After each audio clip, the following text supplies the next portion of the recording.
if there's things you need to say to them, let's say it and get it out so it's out there and it's over with. So that's what this is all about. All right, well, let's bring Ted in. Okay. Everybody. Hi, Trisha. Trisha Lascille. Oh, baby. Oh, look at this. Look at this. Hi there. I just want to get Desmond. Oh, look at you, Spiffy. Yeah. Look at my Janae. Oh, God.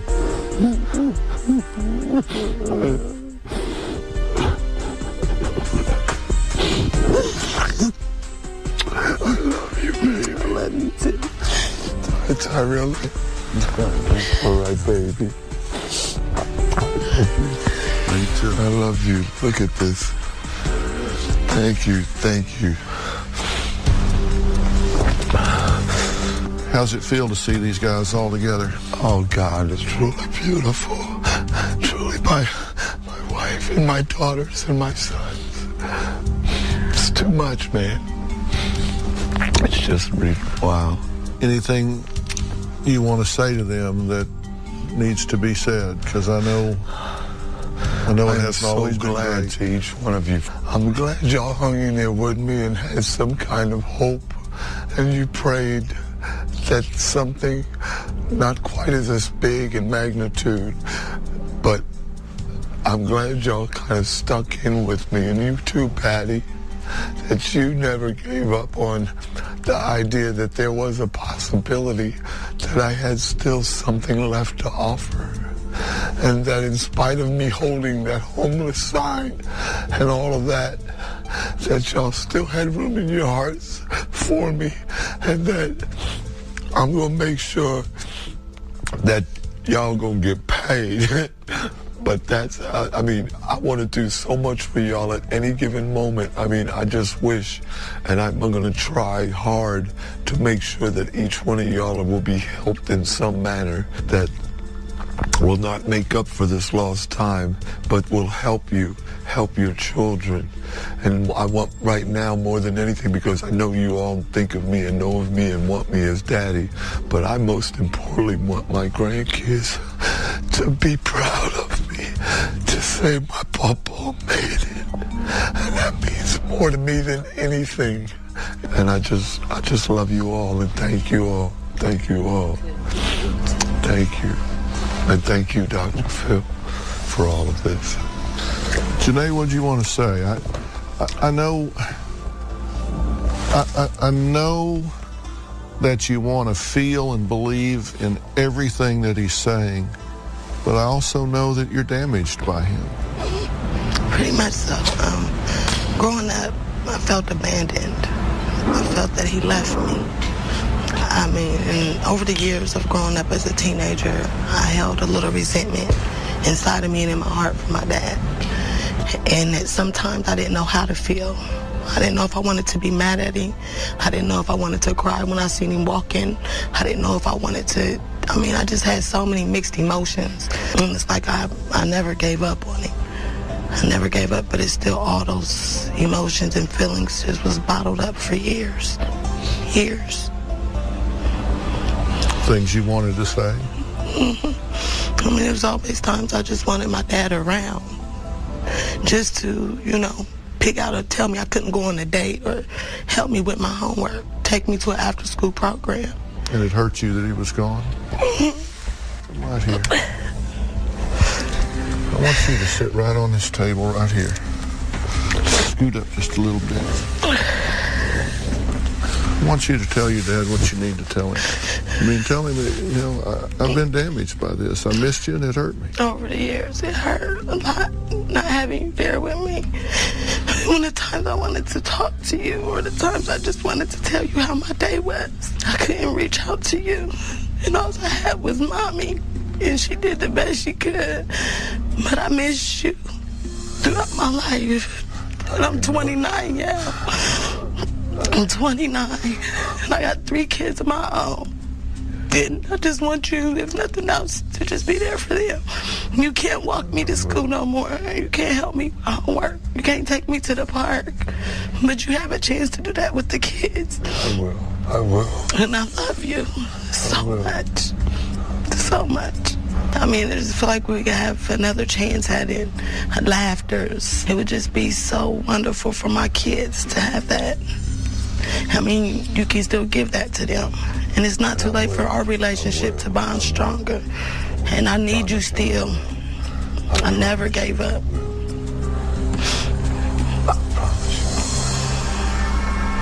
I'm going to take you and go get you a Louis Vuitton purse. That won't make up for the lost times, Daddy. I don't care how much money you give me. I know. It still couldn't make up. I just want you. I want you. Tamia, you got it. You got it. Do you hear what she said? She said it's not about the money, it's about you. It's about you from here with her and with your grandchildren. And I feel it in her, and I just never realized that she was that hurt, but I never knew you felt that deep about it. I mean, I tried to play a lot. I tried to goof off just to hide the hurt and the pain that I had inside for you. And sometimes the embarrassment. It was embarrassing sometimes to me as you as my dad, or when people knew that. I knew when I was flying them signs that how that hurt you. I knew that, and that's why I don't know if I hoped that a car would have veered off or a drunk driver would have come by. I really didn't care anymore because I knew I had crushed your feelings, your spirit, and all of that. Because what is your pledge to her now? When we return. What was it like, Tyrell, to grow up with a dad on drugs? I was never around him. All around negative environment made me go down the wrong path for a moment until I had to get my life back on track. This crack isolated me from them, and the thoughts of their well-being and all was just gone out the door. I lived to smoke. We now return to Dr. Phil. I'm Ted Williams. What is your pledge to her now? I'm going to do everything that's possible to keep me intact. Everything I'm going to rid myself of old friends, old behaviors, and I'm going to try my best to surround myself around people who want things in life and who could help us all, not just me, but could help us all. I love you. I'm going to try one day at a time to do what's right, Janae. I may have to ask you to go to meetings with me. And that's never been a problem. I've done it before. Yeah. When we was 15 and 16, we always were with you when you wanted us there. Yes. Okay, you can sit back down. Anything y'all want to say to your dad? I just pray and hope that you stay sober, that you don't fall victim to the fast lifestyle. And I feel like you've been pulling a lot of different directions, and you haven't had a real time to meditate, to just sit back and absorb this. The money and fame, I mean, it comes and it goes, but it's nothing if you don't help yourself. We want you to be healthy. We want you to be happy with who you are and be confident in who you are without the money, without the lights, the cameras. You're still Ted Williams. What was it like, Tyrell, to grow up with a dad on drugs? I was really young so I was never around him. Like, I was raised by a phenomenal woman, but when she passed when I was 13, it's like, who'd I look to now? Like, 'cause he wasn't around, and like foster care, and it's just out there, just all around negative environments and stuff, like made me go down the wrong path for a moment till I had to get my life back on track. Just know that I still love you, and I always did. I always kept in contact, tried to at least. Tricia, what do you want to say? I believe that everybody has been hurt and gone through this, but I believe it's all for now. It was all for a reason, even the hurt, the pain, all of it. And I've seen you, good times and bad. And my biggest thing is that you've included God in your life. If you keep him first and keep your environment clean and keep everybody that's positive around you, none of us have been on any drugs or alcohol. So long as we stay close and near, you can overcome this. You can do this. I love you too. Well, you need to know, and I want y'all to share with him, because we only have the ability to see things through our point of view. I mean, it's the only eyes we have to see the world.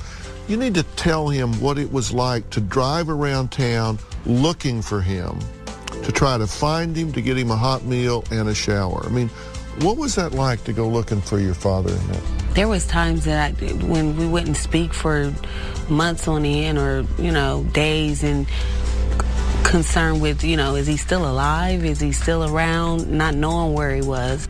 It was painful. I mean, there's been times my mom has said, has anybody talked to your dad? Is he still alive? Is he okay? And that was always one of our fears, that one day my mom would say, does he even have a driver's license, an ID where he would be identified if something were to happen to him? Right. Know to even call anyone. Like, who's his emergency contact? I mean, those were like concerns that we had, when we didn't speak with him or heard from him.